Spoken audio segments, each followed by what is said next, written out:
So, just have a think, electricity pricing video, was all set to give it a negative review based on the title, and then I watched it and oh my gosh, I find myself largely saying that it's a good video to watch. I'm gonna talk more on the title in a minute, but the video covers the topic pretty well. Yes, it's about Britain. I've researched the US, but there's a lot of similarity. He very correctly touches on how you have a legacy system and you have all these new technologies, and that's a subject for another video about what do you do to change the system. And I'm going to make that video. But having said that, it's a good overview.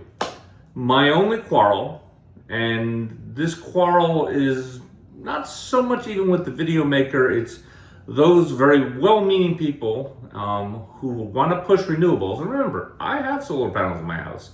Twice, right? 2 houses, put them on both. I'm an enthusiast. But it's not a panacea. And you turn off people when you present it as a panacea. And in the title, it implies that it's mispriced. Why so high? Why is it costing billions? And it loses sight of the fact that generation is only one part of the system, and you have to look at all the sources of generation.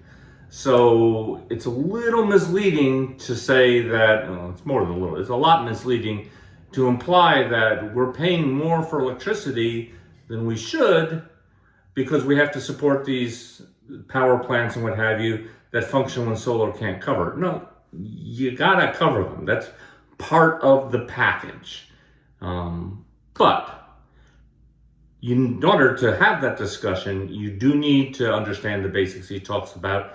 And I would just also add that that system, I did a 15-week course on it. It's incredibly opaque, almost deliberately so. And I have a lot of concerns with the system as it exists today, and I'm sure the analogy goes well to Britain.